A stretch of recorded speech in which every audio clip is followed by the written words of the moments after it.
Hello friends, my name is Beroz and welcome to my channel. Now in this video I will talk about 6 things that you should never ever buy. Never ever invest in those 6 things. Now the sixth one is the one which I was very close in paying for in investing. Just moments before I would just take out my check and sign, I realized this is not a good purchase and hence I refused. So stay tuned till the end so you exactly know where I was close to making that mistake and what was that story. Now before moving forward, I have to ask for you. 1, if you find any value from this video, please press the like button. It is for free. You don't have to pay anything for this like button, along with the subscribe button, which is also free, along with the bell icon, which is also free. So you get notified as soon as I put new content on this channel. All of this means a lot and will go a long way in order for me to improve the quality of the content that I post on this channel. Now let me get into the content. Number 1 is never ever buy extended warranties. It's like when you're buying a gadget, an appliance, especially when you buy online or even if you buy in the store, they offer you, do you want warranty on this particular appliance? There is 1 year, 2 year warranty. Now I recently went ahead and upgraded my laptop, which I needed to upgrade in order to produce better videos for this particular channel. Now as I was purchasing this laptop on Amazon, there was this one click box which was saying that buy warranty, a 1 year or 2 year warranty for your laptop as well. When I did not click on that key, it gave me another prompt saying, are you sure you don't want the warranty? And I said, yes, I'm sure I don't want the warranty at all. And I refused to buy. And the reason behind this is that yes, there might be an instance here and there where you will end up using the warranty, but the probability of that happening is so low that every time you pay for the warranty, you will be paying more than the benefit you get. How do I know this? The reason I know this is because all of these companies who charge you for warranty are making profits. You go on their balance sheets, on their profit and loss statements, on their cash flow statements, and you will find that they are making money. How come they are making money? If you are paying them small amount and they are paying you back big amount because of the damage, then they should be in losses. But this is what happens. The occurrence of that loss is so minimal that these guys end up saving money, which essentially means that even if you buy the warranty, the chances of you getting into that loss or into that damage would be so little. And even if you get into that damage and loss, it will be slightly difficult for you to really claim that particular money. And hence these guys end up making money off you. That is why there is no reason to pay for extended warranties. Number 2 that I have with me is, this is very important for parents, and I learned it slightly in a hard way, but I was able to realize it very early, which is not to buy branded clothes for your kids. Now, I'm a big proponent of buying few clothes, but quality clothes for yourself, because that way you buy something which lasts longer, and that way you buy something which is of quality, it looks good on you, and you don't have to buy like multiple shirts. You can buy 3-4 shirts, but very quality shirts. I'm a big proponent of that, and this is how I enjoy and live my rich life. I don't have a big wardrobe of clothes. Now for kids, it's different. It's completely opposite. And the reason is because they grow up. So you buy them something and they grow up in next 8 to 12 months, and suddenly they are out of that particular shirt or pant or shoe that you bought them.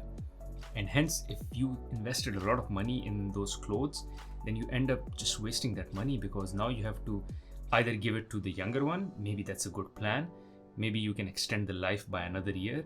But if the gender is different, if for instance, in my case, I have a daughter and then I have a son, it doesn't work at all. The clothes my daughter wore cannot go to my son. So what I have to do is I have to get rid of them. Now, of course, what I do is I donate them. However, still it is a loss for me. So when it comes to kids, just buy them cheap clothes. It doesn't have to be branded. It can be simply cheap clothes, which they wear, and after like 8 months, they are just not okay enough to wear anymore. But it is fine because they've grown up already. They've grown out of that size, and it is completely fine if they cannot wear those clothes anymore just because they are not in the shape of wearing anymore because of the poor quality. That's fine. That was the exact life you needed for those clothes. Number 3 that I have is single-use kitchen appliances. Now, always go for appliances that can do or serve multi-purposes. Like you buy an instant pot, it can cook you rice, it can cook you food, it can boil you egg, XYZ. It takes less space. You just put it in one corner and you can use it for multiple purposes. Except for buying an appliance that can only be used for one purpose, which is also a purpose that you don't need regularly. Let me give example. Let's say buying an egg cooker. Another example I have is pancake dispenser. The other day I was in this hotel where I woke up, went for breakfast, and I saw on the table there was this pancake dispenser. You put some pancake mix on one side and it throws out pancakes, cooked pancakes from other side. Well, might be good for a hotel place, or might be it might be a good thing to have in a hotel, but not in your home. One, it will take a lot of space, and second, it will just serve one utility and that's it.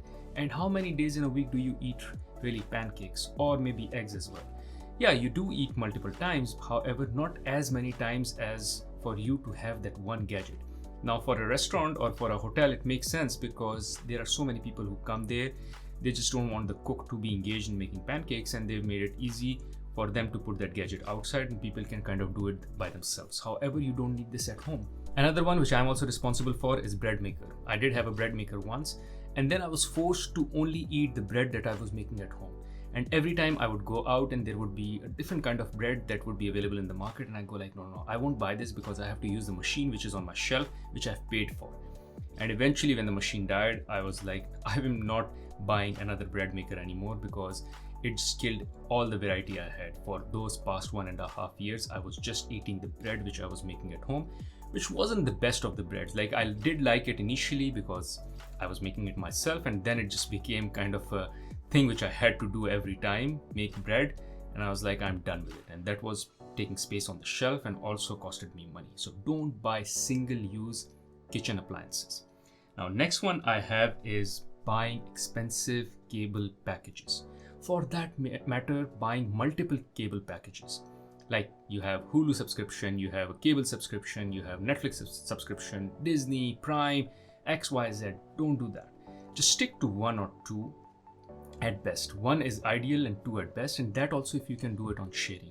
For instance, in my case, I share the Disney and the Netflix with my brother. So he likes Disney more, I like Netflix more, but there are times when he wants to check out Netflix, there are times when I want to check out Disney, so we kind of share that.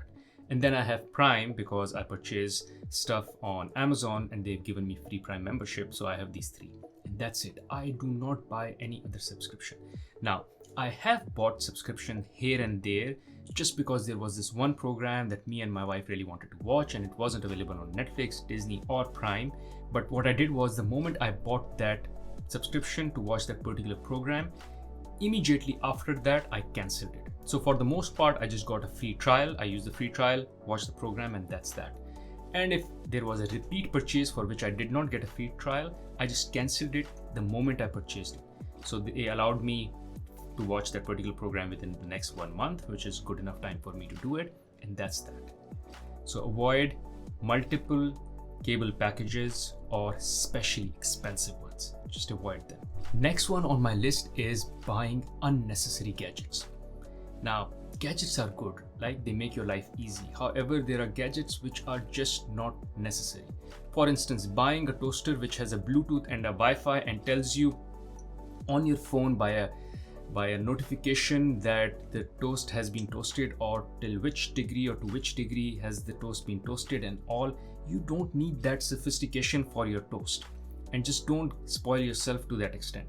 Or buying a water bottle dispenser, or a water bottle which also has a Wi-Fi and a Bluetooth and makes sound every time it wants you to drink water and stuff like that.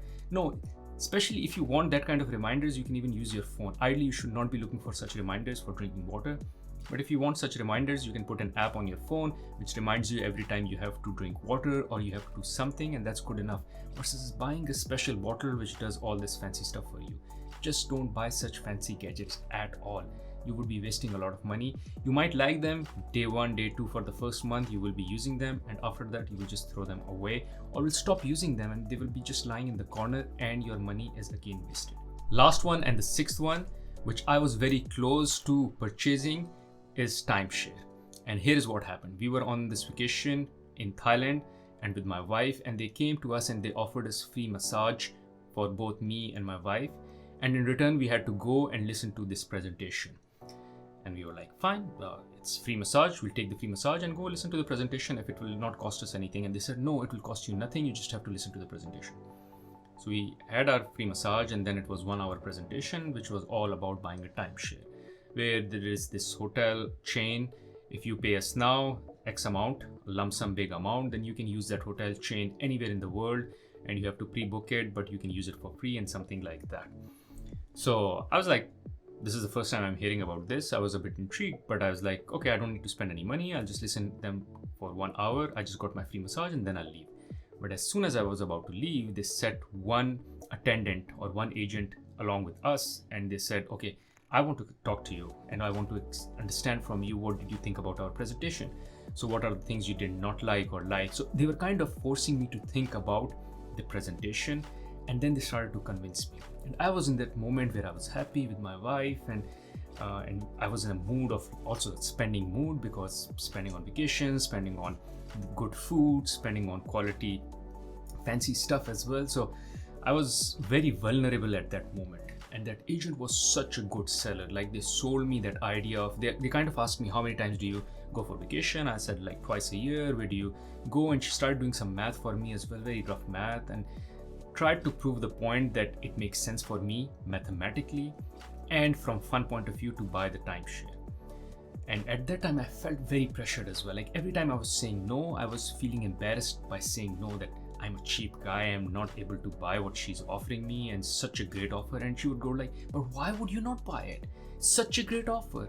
But thankfully my wife put some sense in me, and she said, no, we need some time to think, and we just moved ourselves away from that situation. Glad I didn't.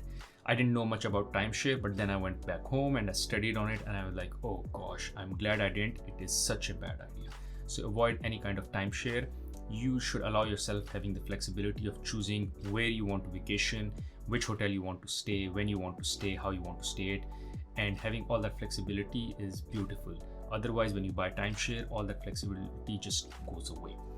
Thank you guys for watching this video. Hopefully after watching this video, you will be very careful from purchasing these 6 things. In case you found value in this video, please like and subscribe the video. Other than that, I have another video on my channel where I talk about how I go about living my rich life. You can check it out here. Also, there is another video where I talk about how I am trying to achieve my financial freedom journey. You can check out that video here.